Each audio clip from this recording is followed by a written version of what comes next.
During the opening phases of any military operations in an unconventional warfare operational area, or UWOA, it may be necessary to airdrop personnel and supplies. But as operations expand and the guerrilla forces control most terrain and recruit more partisan fighters,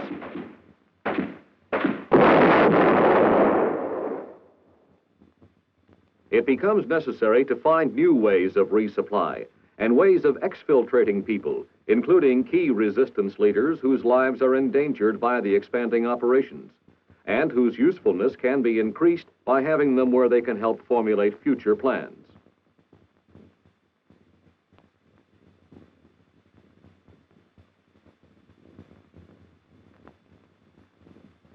The skyhook method could be used to exfiltrate these men. Even water exfiltration by submarine could be possible. But in this case, the detachment commander feels that it would be more practical to use aircraft. Selected landing zones, or LZs, on file at the SFOB have been checked during preliminary reconnaissance. One has been confirmed as the LZ for the proposed exfiltration. The same general considerations applicable to DZ selection apply to the selection of LZs. However, size, approach features, and security are different. LZs should be located in flat or rolling terrain, and for security purposes as far away from enemy action as possible.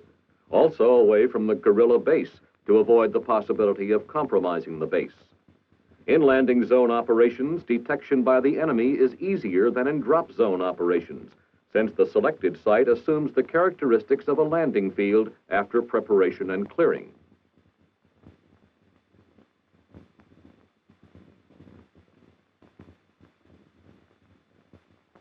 The surface must be level and free of obstructions, such as ditches, deep ruts, logs, fences, hedges, shrubbery, or grass over 18 inches high.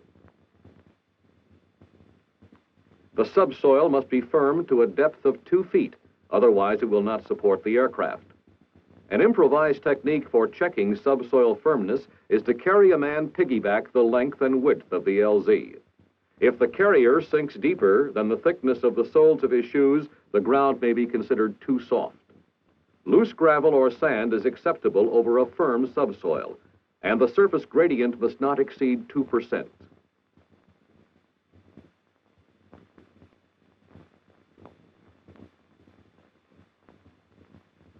For day operations of light aircraft, the LZ size should be 1,000 feet long,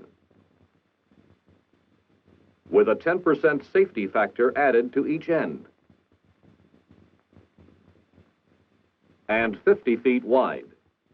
For light aircraft night operations, the runway is widened to 75 feet for additional safety.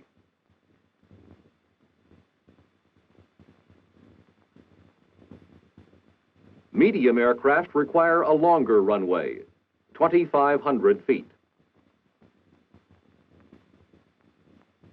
plus 10% for safety zones added at each end, and a landing width of 60 feet. For night landings, the width is increased to 80 feet.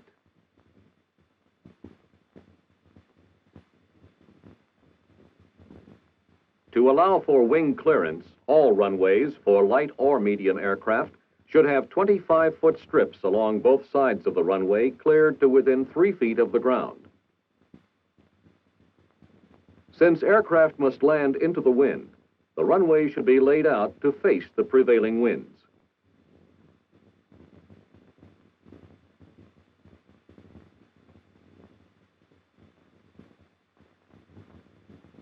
For one approach landing zones, a sufficiently cleared area must exist to permit a level 180 degrees turn to either side of the landing zone, within a radius of 2 nautical miles for medium aircraft, like the C-123, or 1 nautical mile for light aircraft and special light aircraft like the U-10.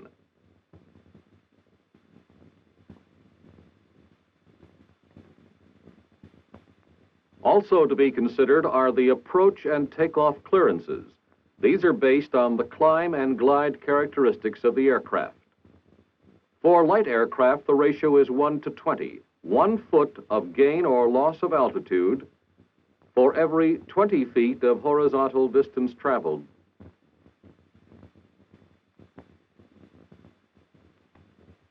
Since our present missions will mostly concern resupply of the partisan forces, we are interested in medium aircraft characteristics.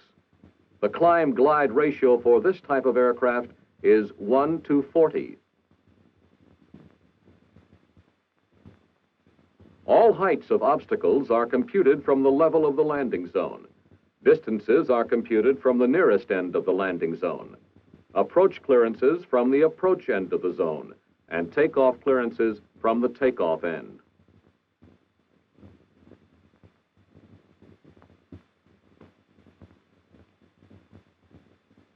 Based on the climb-glide ratio for medium aircraft of 1 to 40, no obstruction higher than 6 feet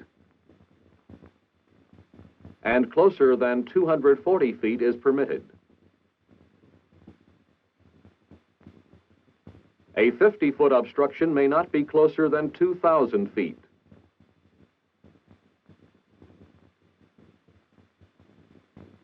And a 500-foot obstruction may not be closer than 4 nautical miles.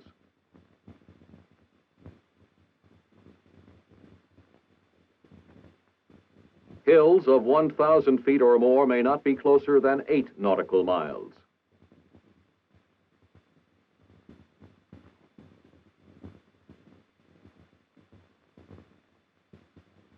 Having determined that the selected LZ is best for their purpose, the commander will send the required information to the Special Forces operational base.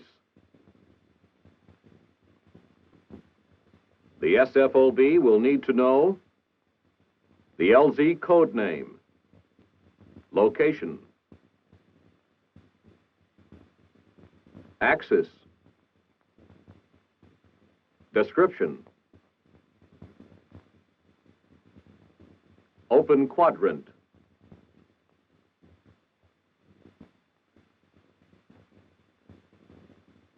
track, obstacles, reference points, date time group, exfiltration required, and alternate LZ.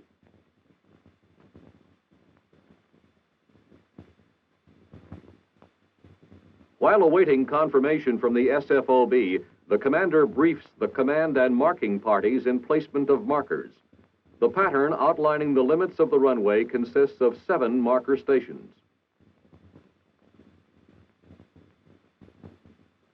The runway is 2,500 feet in length.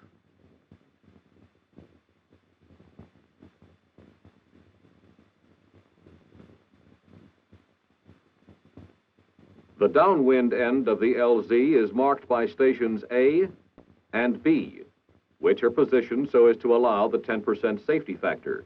These stations also represent the initial point at which the aircraft should touch the ground.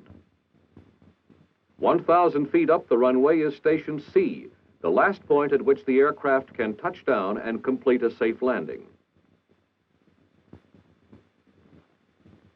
Station D is 500 feet farther up. Station E, another 500 feet. And Station F, another 500 feet. Stations F and G indicate the end of the runway. Note that the station C, D, E, and F markers are on the pilot's left as he approaches the runway. Because this will be a night operation, lights will be used instead of marker panels. The RCL, or Reception Committee Leader, is located at a position approximately 50 feet to the left of Station B. The RCL will handle the signal light. Its color will contrast to those used in the LZ pattern for recognition and authentication, and to indicate the approach end of the LZ. During daylight operations, a smoke grenade or marking panel of contrasting color would be used as the recognition and authentication signal.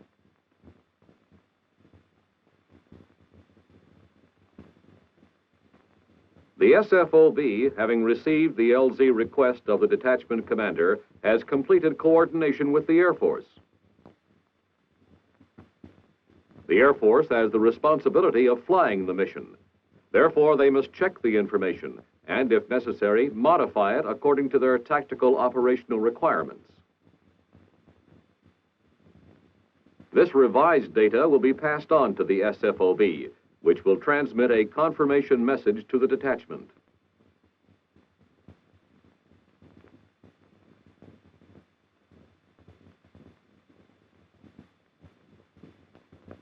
With the landing confirmed, the commander then makes final preparations to receive the aircraft.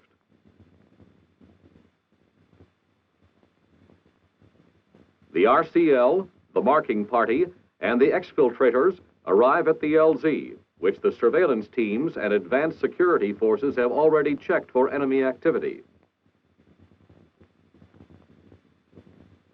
As planned, the RCL, the Special Forces representative, and people to be exfiltrated position themselves in a designated area in the vicinity of Station B.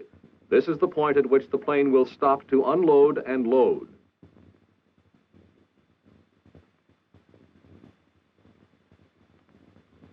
Marker stations are established by the RCL to provide for proper distance and alignment.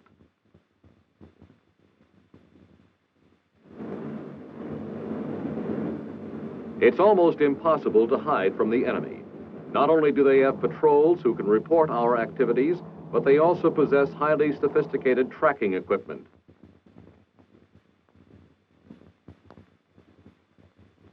At enemy headquarters, a look at the map indicates the enemy knows the track of the aircraft.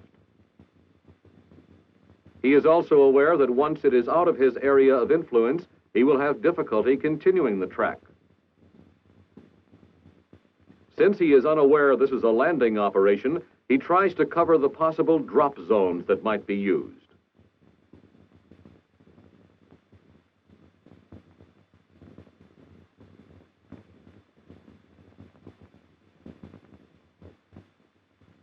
Two minutes until landing time. Time to light the markers.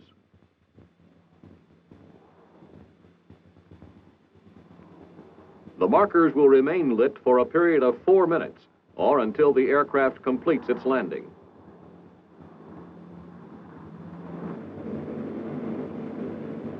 Final recognition signal is given by the RCL using a signal light.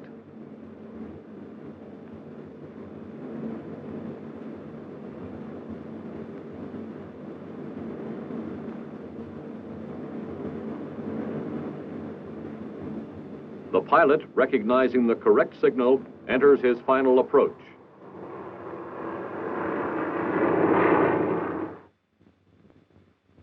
For purposes of illustration, this diagram represents a landing zone in which flashlights are used by the marking party for receiving an aircraft. After the aircraft passes the RCL position, it will touch down prior to reaching Marker Station C.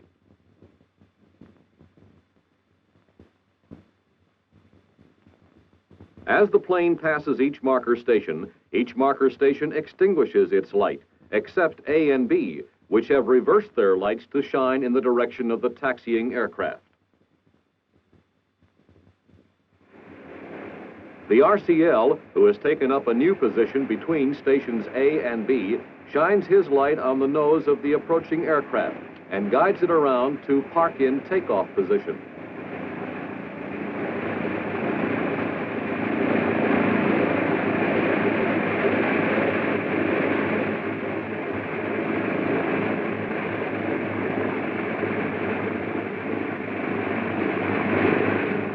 As soon as the aircraft is in parked position, persons to be exfiltrated are quickly loaded aboard.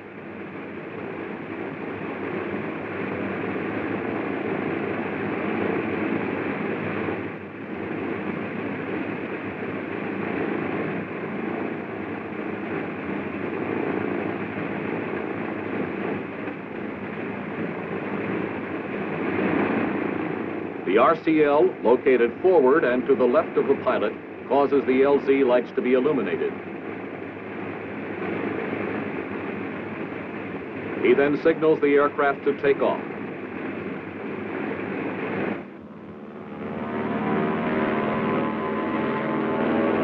As the aircraft passes each marker station, the light is extinguished.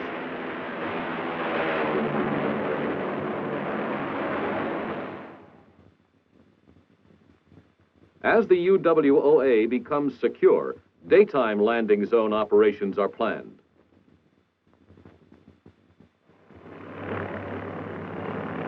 Replacements load aboard a C-47, the medium aircraft assigned to this mission.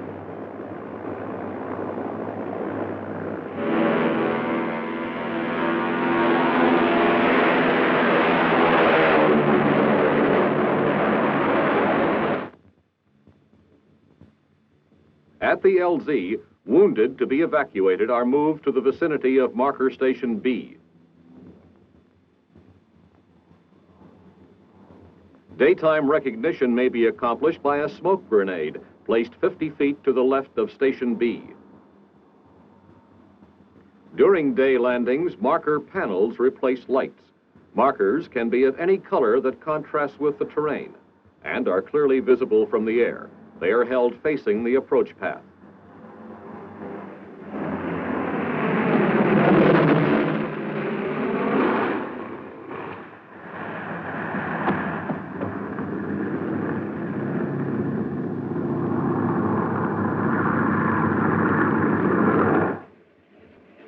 Replacements unload and wounded men are sent back for treatment.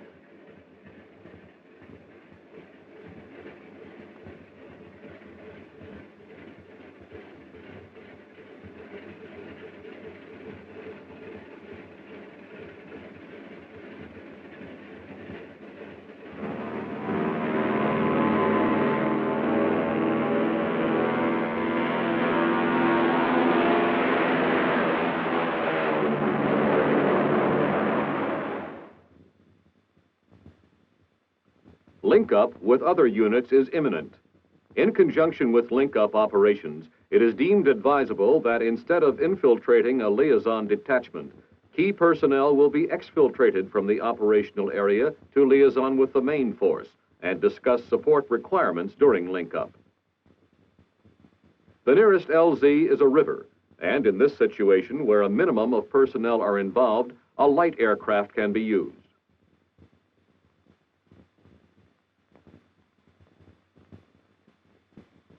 Water LZs for light aircraft night landings require a length of 1,500 feet, plus 10% safety zones at both ends.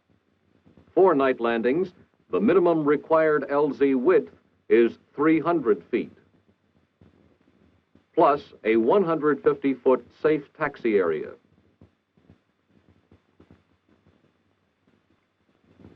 Day landing minimum LZ width is 125 feet. Plus a 100-foot safe taxi area.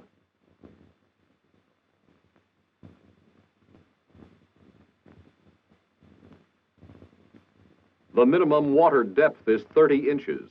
The entire landing zone must be free of any obstructions within the minimum water depth. Wind waves must not exceed 3 feet. Surface swells should not exceed 1 foot in height.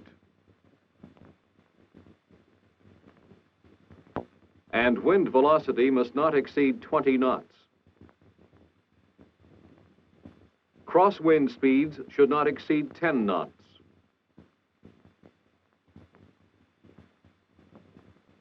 The normal method for marking light aircraft water LZs is to use 4 marker stations. Station A is positioned at the downwind end of the strip and indicates the touchdown point. Station B, which is also the RCL position, is 500 feet from Station A. This indicates the last point at which the aircraft can touch down and complete a safe landing. Station C marks the upwind end of the LZ.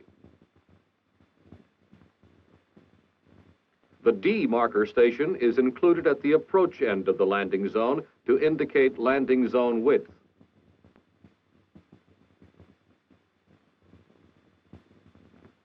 The authentication signal from the RCL is given from station B.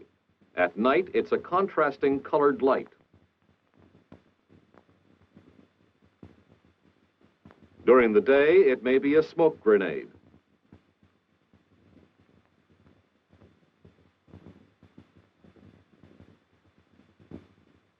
A security party moves out ahead of the reception committee.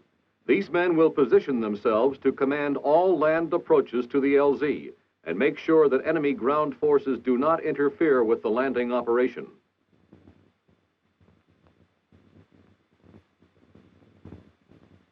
Once the area has been checked by the security forces, the reception committee moves out to set up the LZ. With them is the one man to be exfiltrated.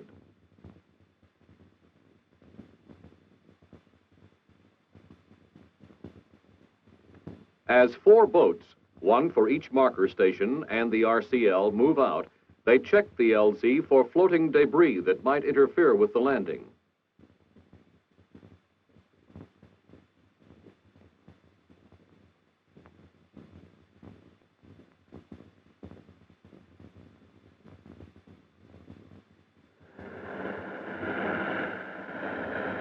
After receiving the authentication signal from the RCL, the pilot initiates a final approach.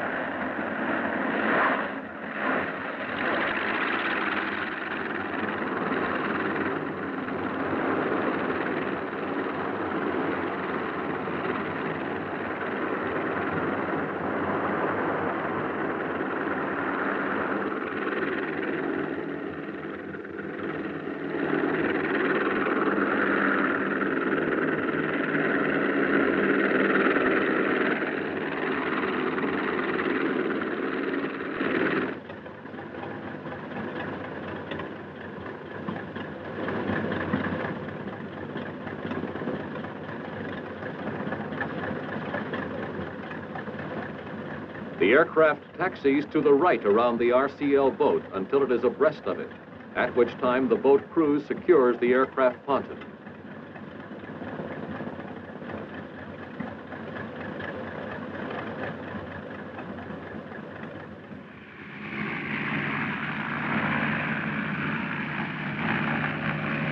Marker lights are extinguished as the aircraft takes off.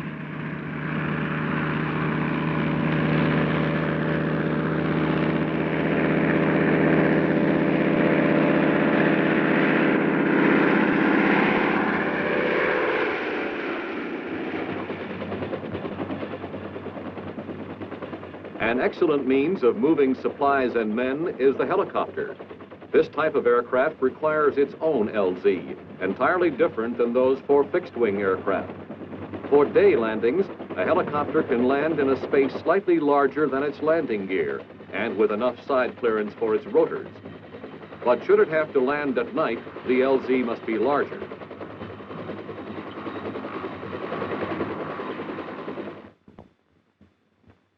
The helicopter night LZ is 300 feet in diameter. The center landing area is 170 feet in diameter and must be cleared to the ground of all obstructions and must be firm enough to support the weight of the helicopter. Surrounding the landing area is an area 65 feet wide, cleared to within 3 feet of the ground. Maximum ground slope is 15%.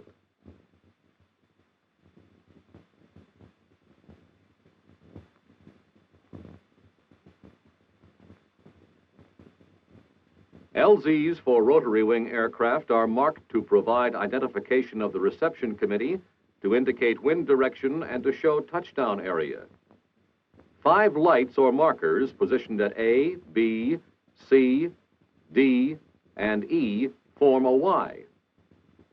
Stations C, D, and E outline the touchdown area. Identification signals are given from A, where the RCL is positioned. The stem of the Y indicates wind direction. The arrow represents the approach path of the aircraft. Although in some cases the rotary wing aircraft can ascend and descend almost vertically, for planning purposes, a climb-glide ratio of 1:5 exists. For best results, rotary wing aircraft land upwind, similar to fixed-wing aircraft. They will need an approach path about 250 feet wide. The first helicopters will touch down in 2 hours. Meanwhile, any critically wounded are prepared for evacuation.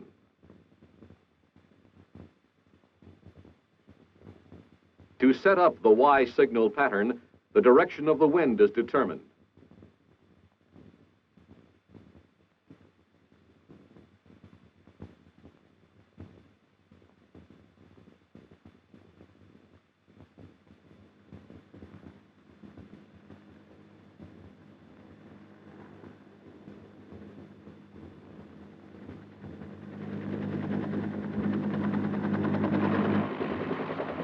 The pilot recognizes the correct authentication signal. Had the signal been incorrect or the markers not placed properly, the pilot would have aborted the mission or moved to an alternate LZ.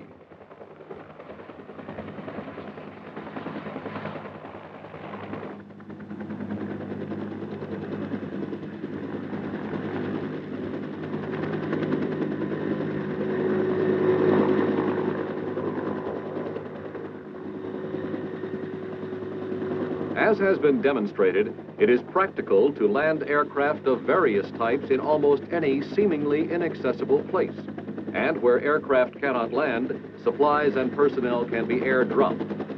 With today's practical experience and modern technology, there is no place in the world that cannot be reached and supplied by Special Forces air operations.